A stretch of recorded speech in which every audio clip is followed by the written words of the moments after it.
All right, man.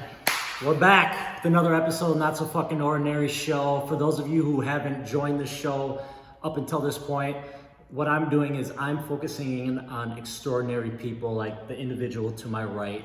I'm looking for people who are beasts in entrepreneurship, who are trailblazing through the corporate world, they're all-star athletes, or they're in the fitness space, whatever it may be. I want to get extraordinary people on this show, pick apart their mind and pick apart what they're doing on a daily basis. Now, before I introduce this gentleman to my right, I want to announce and highlight this show's sponsor, Fit to Give. Fit to Give is the world's #1 shaker bottle in the world, where not only from an aesthetic and a functionality perspective, but what they're doing is funneling proceeds to charities that are focused on higher quality water, nutrition, and education. And it's only fitting that I announce one of the charities, which is I Thirst International, which is actually near and dear to Joe's heart. Not only has he participated, but his family's heavily involved, and so there's a lot of synergies here, and so it only makes sense to have Joe on the show. Yeah. Joe, how you doing, my man? Good, appreciate it. Thanks for bringing me on. Absolutely. Buy a shaker bottle, guys. There you go. There you go. Support some good causes. I appreciate it, man. Well, this is my goal for today's episode is I want to dive into your business. Okay. Businesses. And what I want to do is be able to give practical advice to either an aspiring entrepreneur, someone who's a new entrepreneur, or someone who's been in the entrepreneurial space, running businesses, etc. And hopefully all three of those people are able to pull apart some nuggets of information and apply it to their endeavors. So Sounds good. let's start off with this, Joe. Yeah. What do you do for a living? I'm in construction, man. I've been in construction since I was 14 years old, 27 now. So that's exactly what I do, man. I own 2 construction businesses and 1 real estate. 2 of those businesses are fledgling. We're just getting off the ground. So I'm excited. Okay. Yep. Construction, very broad. Yeah. What kind of construction? So we specialize in seamless gutters and leak protection. Okay. So might need to explain that to your audience a little bit. Go Seamless for it. gutters is it's what's on the eve edge of the roof. It catches water that's coming off the roof system. We bring it to the ground and away from the foundation safely. So leaf protection simply is just protection that goes over those gutters that keeps leaves and all that stuff out. Okay. Okay. So Very niche product. Yes, yes. And so with the seamless gutter, what's that company called? So I have a business in New York that's called Pearson Seamless Gutters. The business here that I just started in Minneapolis, Minnesota is Everest Seamless Gutters. Okay. So let's focus on the New York one for a second. How long has that one been in business? So that one's been around for 27 years. My dad started that 27 years ago. I bought that from him last year in August. So, okay. Yeah. So growing up as a kid, did you think you were always going to be that next person? That succession plan was that was you? Did you always think you're going to overtake Dad's business, or Honestly, did that come later in life? I mean, I've always admired my dad, but that was never really something that I knew for sure until like a couple years ago. Okay. I've always looked up to my dad. I've looked at him like I've never imagined my dad working for someone else, right? So the idea of entrepreneurship has always been in my mind. Sure. As something that's natural and normal. In most families, maybe that's not the case. But a couple years ago, after graduating college, I really came to the decision that I wanted to buy the business for my dad, because his focus was he wanted to, get out of construction and focus full time on nonprofit work. And this was the logical next step for him, to sell the business to someone who's interested, and I was interested. Okay. So I was his retirement plan. Okay, I like that. Yeah, it's a good backup for him. So in terms of not knowing that you were gonna, eventually do this, had you been working for him? Like, how did you get so familiar with the gutter business so quickly? Yeah. So like I said, at 14, I started working part-time. Just like at 14, you can't do much, right? But I was like picking up scraps, doing stuff like that. You can't climb a ladder due to like OSHA and regulations, stuff like that. But over the years, every summer I'd work for him full-time. Full-time for a remodeling business, and then part-time for my dad on the weekends. Okay. So I just kind of got very familiar with every aspect of the business from a young age. Okay. How many employees is that in New York? So we are at 7 employees right now, 7 full-time. Okay. So lean and mean. Yeah, I like it. We like it. I like it. And so with the New York business operating in New York still, is there a manager in place, or are you here in Minneapolis managing that one as well? So it's more of a leadership team aspect. I am self-managing from here. So remotely, I live stream in for the Monday meetings, stuff like that. But thankfully, when you have a business that's been run for 27 years, you've got a good team in place already. People that have been there, dedicated their lives to it. So I'm very lucky to have people like that I can rely on and trust. So in addition to the people that are on your team, you mentioned the 7 individuals. Is there anything else that you would be able to attribute your success while staying so lean and mean? Is it systems, is it processes, is it technology, is it marketing, branding, social media? What would you consider to be, is it superior product? I mean, it could be anything. Just curious to know what kind of the top 3 things would be for you to be able to grow and continue your dad's business and make it your own and grow it so successfully and steadily with such a lean team. I think it's a combination of a lot of those things. If I was to pick 3, it'd probably definitely be systems and processes. That's huge. Good products and services, right? You gotta have those. So I think those 2 are key. And then 3, just leadership. Making sure I'm equipping my team with the tools they need to do the job without me micromanaging, right? That's the goal. So that's awesome, man. And so recently you have. How would you consider? Would you consider the Minneapolis business as like a sister company? Is there synergies between the 2? Or are they 2 separate entities? They're, legally speaking, from a tax perspective, they are 2 separate entities completely. Okay. We do share some systems. The nice thing about coming from a business that's exactly the same and just duplicating it is a lot of those systems and processes they just carry over. We are utilizing one office in New York. We have a ton of space there, so it just makes sense to offload some of the office management stuff to New York, right? So we have phones that go to New York. We also answer those same phones here in Minnesota. It's kind of like we tag team, right? Because we're so lean and mean, it's just like we got to cut costs wherever we can until we start growing. Okay, that makes sense. So, like you said, there's some things that were duplicatable.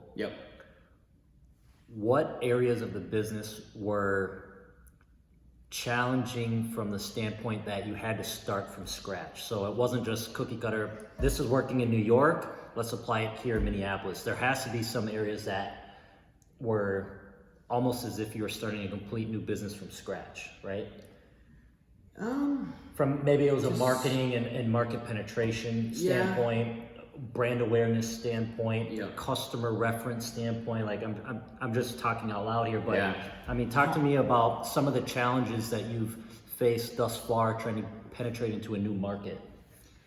It's honestly been, and maybe I shouldn't say this, knock on wood, it's been much easier than I thought it was going to be, right? I was coming in thinking, man, we're going to spend a ton of money on advertising, marketing, branding, getting the name out there, stuff like that. It hasn't really been that way. It's actually been pretty seamless. So we're advertising solely online. No pun intended. Right, exactly. I get that a lot. Advertising solely online. Craigslist has been a big one. Facebook ads, connected me to a lot of local contractors. Just getting in touch with, setting up my supplier relationships. Going to ABC Supply, right, and talking to guys down there. I've actually met quite a few contractors that are like, I don't have a gutter guy. So it's just that old school network. That's awesome. That's been very effective. That's awesome. Yeah, I like that a lot. So, what is your goals for the New York branch?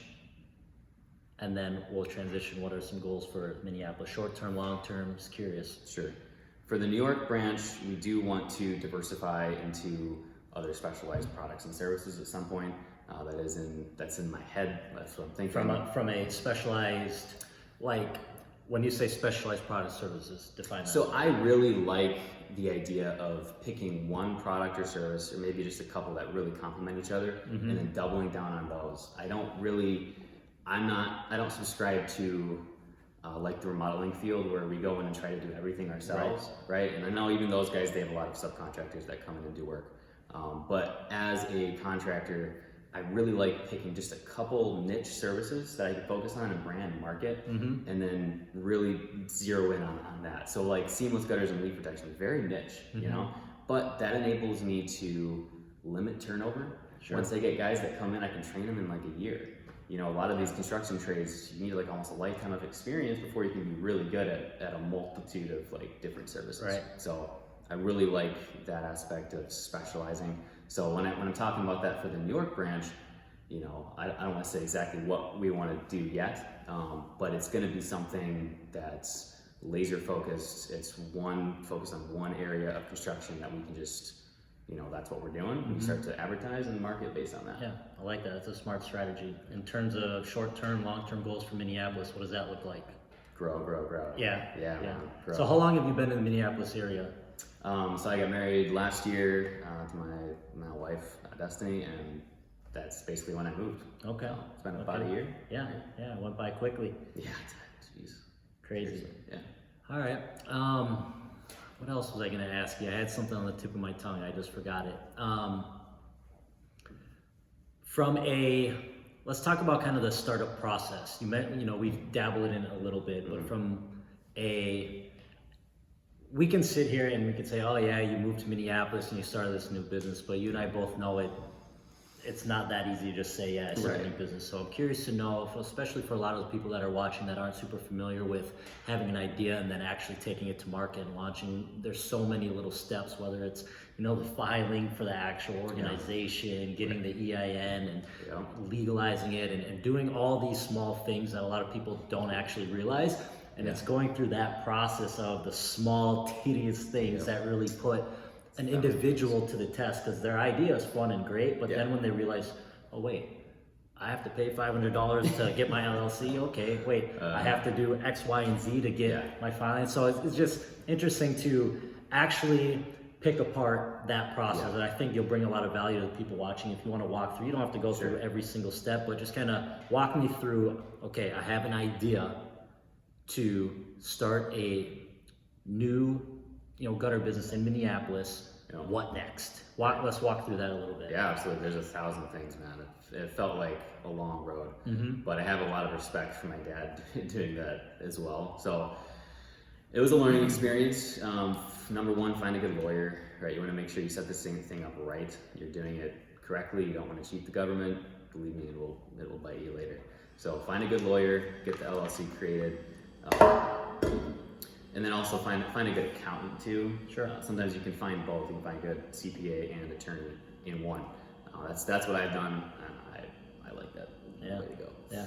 At that point, at least from my perspective, you really want to set up a website. I think that's almost like the next step, because that process is going to drag you through getting a logo set up. It's going to make sure you got your name nailed down, stuff like that. You really have to make sure you're finding a person that's going to do that well.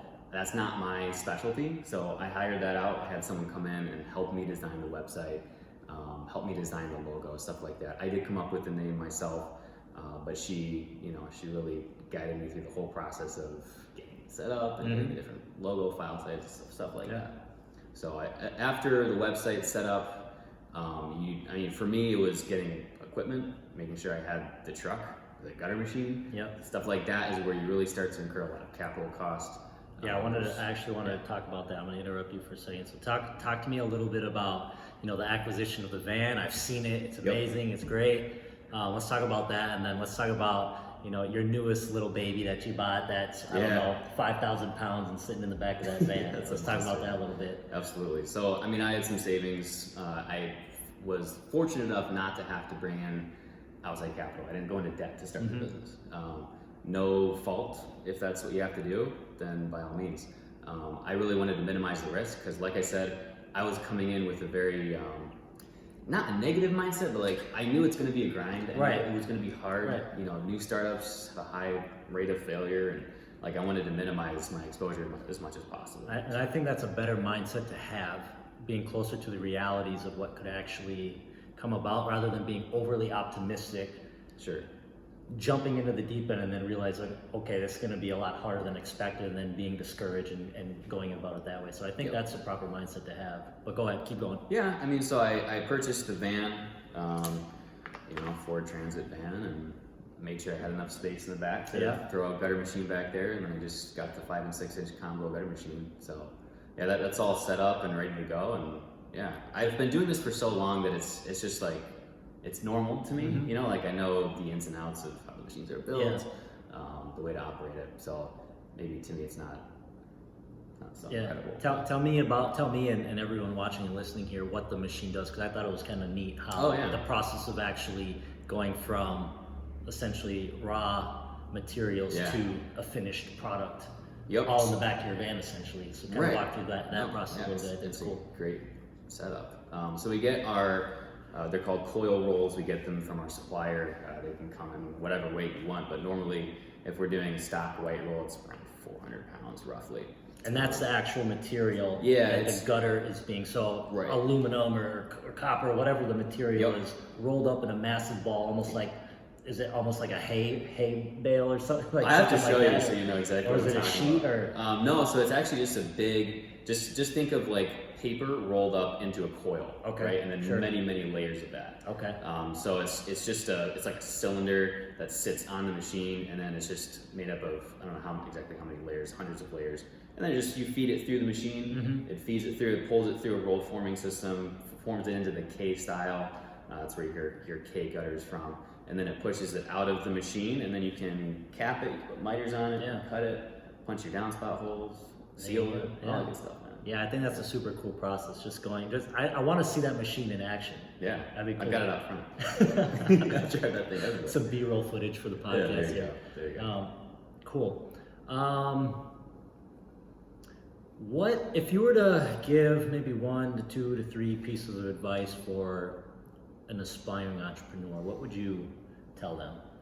If you're in construction, because I don't really have much experience outside of construction and real estate, so if you're in those areas, I would encourage you to explore the possibilities of doing a niche product and service, of just focusing on 1 or 2 different services that you can offer, and then doubling down on marketing and branding, figuring out how to sell that product. I really think there's a lot of pros to that. I don't want to say it's the only way to go, because there's a lot of general contractors out there that do a lot of different things, and they stay busy and they make good money doing it. From my experience, I've been really successful, and my dad has been really successful at specializing. So, explore the benefits of lower turnover, right? Having the ability to train someone to proficiency in a year in construction. That's pretty incredible in my mind. So that would be 1. Man, there's a lot. 2 would be legal stuff. Make sure you got a good CPA in your corner. Construction especially, it's the chance of getting audited is there. Thankfully, again, I probably shouldn't even say this, knock on wood, we have not been audited. Partly that's because we have a good accountant that's telling us this is how much you owe, this is how much you should pay. Do it, and do it on time, right? 3rd would be, I'm trying to think what's trying to prioritize in my mind here.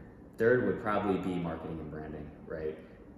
If there is any one part of your business that you can affect exponentially, it's marketing. I know a lot of people say it's sales, a lot of people say it's production. I really believe that it's marketing, kind of controlling the flow of leads that come into your business from the very top of the funnel. Super important. Learn that. That's like, yeah.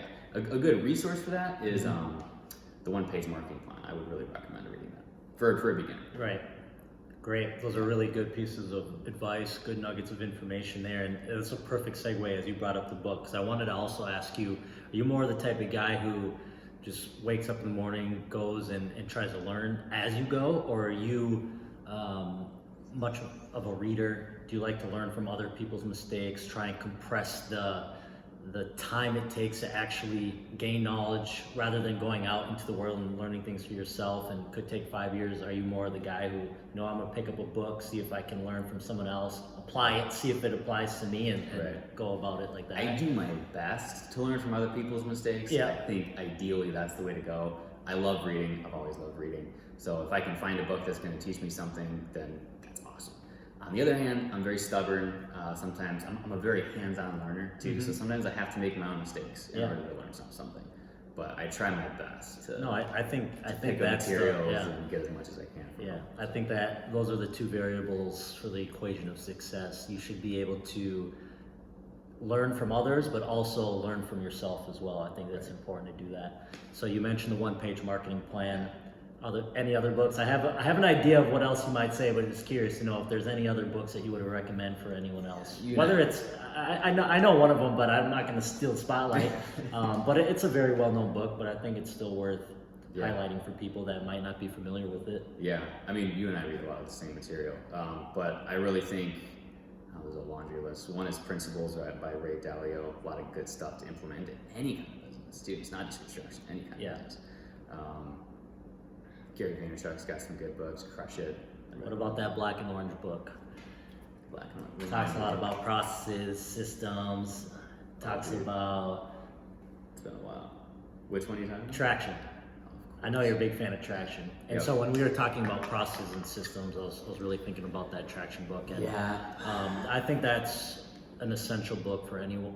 It doesn't matter if they're new to business, been in business for a while, that's a quintessential book for anyone in business, even if you're in the corporate setting. So I wanted to highlight that because I know that's a book that is always in the back pocket. So I think reading that was honestly a turning point for me in business. Oh, I'm sure. Like if you guys are in technology or computers, stuff like that, it's like an operating system for your business, right? It gives you the tools to systemize pretty much everything, Yep, exactly. Yeah, that's definitely a catalyst for a lot of people in business. That book is fantastic. I'm going to do something that I haven't done in any other show, but I'm going to start to do these moving forward. I want to give you an opportunity to ask me a question. I don't care what it's about, anything, any area. I just think it brings a new dynamic to the show.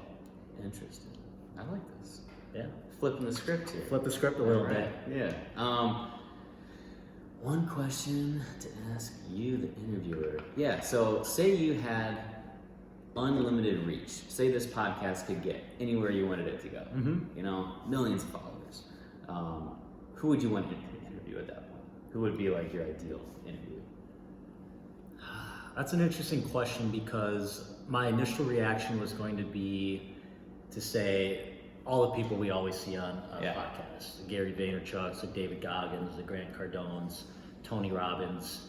I'd absolutely love to interview them or meet them. That'd be fantastic. But I think there's something that's overlooked, and it's really what I'm trying to do with this show. And when you look at podcasts and you look at a lot of the YouTube videos, it's always those same guys, the guys that I just mentioned. And what I'm trying to do is highlight people that are going to be those guys in the future. I'm trying to get ahead of that fame and that stardom and that major success, because 10, 15, 20 years from now, you're going to be, that Grant Cardone. 15, 20 years, some of these guys that I'm interviewing, these girls that I'm interviewing, they are going to be those people. And so, I don't know if there's anyone else I would want to interview. I really like getting to know people like yourself and the other guests I've had on the show, because I'm trying to predict, although they are successful in their own right today, I'm trying to predict the likelihood of them being massively successful in their field in years to come. And so that's what it is, man. Right. That's what it is. That, yeah, you like that? To Grant Cardone. I don't know about that, but hey, you never know, man. You never know. That's right. Well, cool. Before I wrap up here, where can everyone find you, follow you, whether it's your website, your social? Let everyone know where they can follow you and your businesses. Yeah, check us out on EverestSeamlessGutters.com. You can check us out on Facebook. It's very simple, Everest Seamless Gutters on Facebook. Pearson Seamless Gutters on Facebook as well. I think your audience is mostly Minneapolis based. But hey, you never national, know. Man. It's right, national. So if you're in the Minneapolis area and you're a homeowner, or you're looking for, or you're a business owner, like say you've got some construction business owners out there, look us up, man. Yeah, absolutely. Yeah. There you have it, folks. Really appreciate you all joining us on today's episode of Not So Fucking Ordinary Show. You guys all know where you can find me on Instagram, Facebook, YouTube, as well as the show. Would love you guys to share this content, this episode. It'd be much appreciated. Joe, my man, thank you so much. Appreciate it was a pleasure, it, man. All right, we're out.